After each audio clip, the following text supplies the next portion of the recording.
और चलिए अब बात करेंगे बड़ी खबर की। तो उत्तराखंड में बारिश और बर्फबारी का दौर जारी है और अब इस बीच मौसम विभाग ने तेज बारिश का अलर्ट भी जारी कर दिया। मौसम विभाग ने प्रदेश में तेज बारिश का ऑरेंज अलर्ट जारी किया है और वेस्टर्न डिस्टर्बेंस के राज्य में मौसम बदला है और मौसम विभाग के मुताबिक निचले इलाकों में तेज बारिश होगी।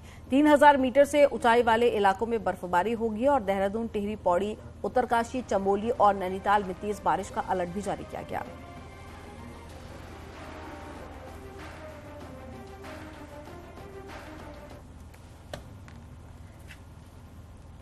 केंद्रीय गृह मंत्री अमित शाह उत्तराखंड के दौरे पर आएंगे। अमित शाह उत्तरकाशी के हर्षिल पहुंचेंगे। अप्रैल के पहले हफ्ते में अमित शाह हर्षिल आ सकते हैं। हर्षिल से वाइब्रेंट विलेज योजना के अगले चरण की शुरुआत करेंगे। उत्तराखंड का ग्राम विकास विभाग इसकी तैयारियों में जुट गया है।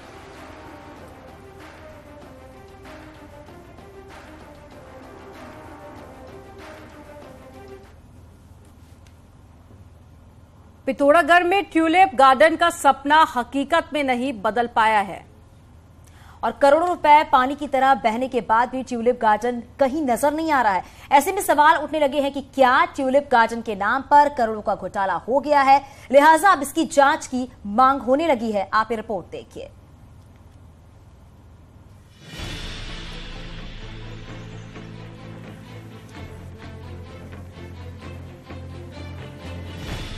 दो 2018 में पिथौरागढ़ के लोगों को एशिया का सबसे बड़ा ट्यूलिप गार्डन का सपना दिखाया गया था। इस सपने को धरातल पर लाने के लिए कुछ कवायद भी शुरू हुई।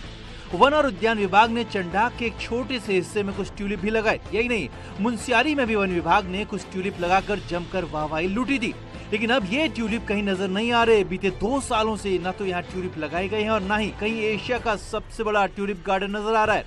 ऐसे में विभागों पर बड़े सवाल खड़े हो रहे हैं। तो वहाँ पर ना तार पहाड़ है, ना फूल है, ना खेत है, तो वो सब गए तो गए कहाँ। अगर ट्यूलिप गार्डन बना था तो उसके घेराबंदी होनी चाहिए थी, वहाँ पर उसके गेट वेट बने होने चाहिए थे और उसमें जो लागत आई थी उसके साइन बोर्ड लगे होने चाहिए थे। पर सब कुछ आज वहाँ पर हटा दिया गया है और एक बहुत बड़ा घोटाला जो पिथौरागढ़ की जनता के साथ किया गया है। ट्यूलिप गार्डन के नाम पर 25 लाख के बल्ब नीदरलैंड से खरीदे गए थे। यही नहीं, डीपीआर के नाम पर भी 86 लाख रुपए बर्बाद किए गए।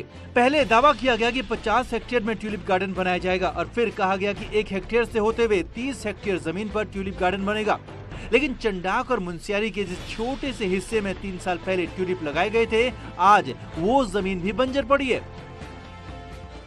अभी तो उसमें कोई कार्रवाई नहीं हो पा रही है और मैं इसमें डीएफओ साहब को और उद्यान विभाग से जानकारी करके और उनको अवगत कराएंगे कि जो भी इसमें प्रोजेक्ट है उसको आगे चालू करें और उसकी जानकारी जिला कार्यालय को भी उपलब्ध कराएं। अब अगर ट्यूलिप गार्डन बना ही नहीं तो करोड़ों रुपए क्यों और कहां खर्च किए गए? साथ ही ये भी सवाल लाजमी है कि आखिर करोड़ों की धनराशि लुटाकर किसको फायदा पहुंचाया गया। ऐसे में अगर ईमानदारी से ट्यूलिप गार्डन के नाम पर हुई खुली लूट की जांच हो तो कई सफेद पोश बेनकाब हो सकते हैं। न्यूज़ 18 के लिए पिथौरागढ़ से विजयवर्धन उप्रेती की रिपोर्ट। हल्द्वानी से खबर मिल रही है। स्मैक पर अब तक की सबसे बड़ी कार्रवाई हुई है। पुलिस ने 50 लाख से ज्यादा की कीमत की स्मैक पकड़ी है और हल्द्वानी में पुलिस ने इसका बड़ा खुलासा किया है। हल्द्वानी में पुलिस ने पूरे उत्तर भारत का नामी स्मैक तस्कर गिरफ्तार किया है। आधा किलो से ज्यादा स्मैक के आरोपी जो है वो पकड़े गए हैं। यूपी से स्मैक लाकर उत्तराखंड में बेचने आ रहा था। फिलहाल तस्कर से पूछताछ हो रही है।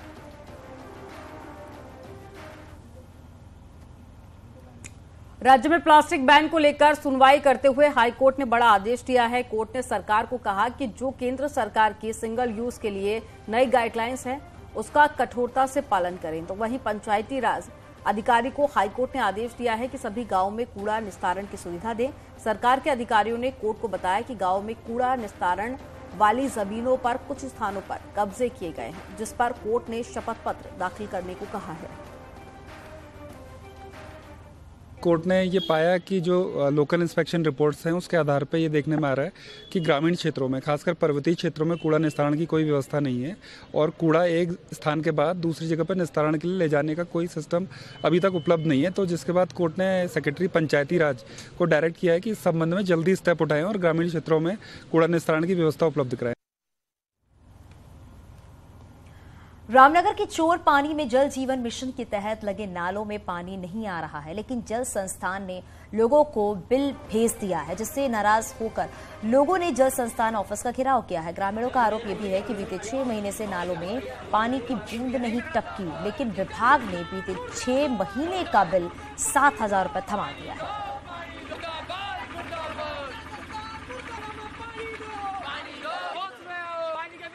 नल और जल देने की बात सरकार द्वारा कही गई थी और आज जिन नलों में पानी भी नहीं आ रहा है उनका बिल भी बेतहासा बढ़कर आ रहा है। लगभग जो बिल 250 रुपये महीना आया करता था वो आज 6 महीने का बिल इन्होंने 7-7 हज़ार रुपये जनता को जो है दे दिया है और वसूली के लिए तगादा कर रहे हैं जनता पे। उत्तरकाशी में तेखला से हीना तक गंगोत्री राष्ट्रीय राजमार्ग की बाईपास सड़क निर्माण का विरोध तेज हो गया है। गंगोरी, गणेशपुर, नैताला, हीना के साथ ही कई गांवों ने मिलकर बाईपास सड़क निर्माण के चलते विरोध करना शुरू कर दिया है, जिसके चलते जुलूस निकाला गया। दरअसल ग्रामीणों का कहना है कि जो पुराना गंगोत्री राष्ट्रीय राजमार्ग है उसको यथावत रखा जाए, क्योंकि इस क्षेत्र में सैकड़ों होटल भी बने हुए हैं। अगर राष्ट्रीय राजमार्ग बाईपास पर बनाया जाता है तो इस क्षेत्र के होटल और अन्य व्यवसायियों को भारी नुकसान भी पहुंच सकता है। तो अभी तो ये अंगड़ाई थी, आगे आने वाले टाइम पे यदि सरकार प्रशासन जागा नहीं तो हम ठीक जब चारधाम यात्रा शुरू होगी हम नेताला में पूरा चक्का जाम करवाएंगे और पूरा मतलब होटलों पे भी ताला लगवाएंगे, होटल में कोई वहां न रहता। चमोली जिले के जोशीमठ तहसील में स्थित मलारी और सुराई थोटा पुलिस चौकियों को एक बार फिर से अस्तित्व में लाने की कोशिश हो रही है। इन चौकियों में पुलिस स्टाफ के लिए डीजीपी ने होम तहसील पोस्टिंग जारी किया है, यानी कि इन दिनों आपको बताएं कि दोनों चौकी क्षेत्र इलाके के पुलिस जवानों को अब अपनी तहसील में भी काम करने का मौका मिलेगा। साल 1956 में इन दोनों पुलिस चौकियों को खोला गया था, जो चाइना बॉर्डर पर स्थित नीति घाटी में है। वहीं मामले में डीजीपी अशोक कुमार का कहना है कि दोनों चौकियां जो है वो सामरिक दृष्टि से भी महत्वपूर्ण मानी जा रही हैं, जिसके लिए इनको एक बार फिर खोलने की तैयारी की जा रही है।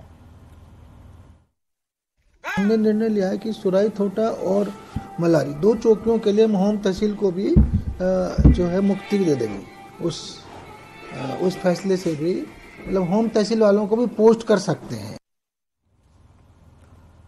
और चलिए यहाँ पर रुकेंगे एक छोटे से ब्रेक के लिए, और आगे भी खबरों का सिलसिला जारी है।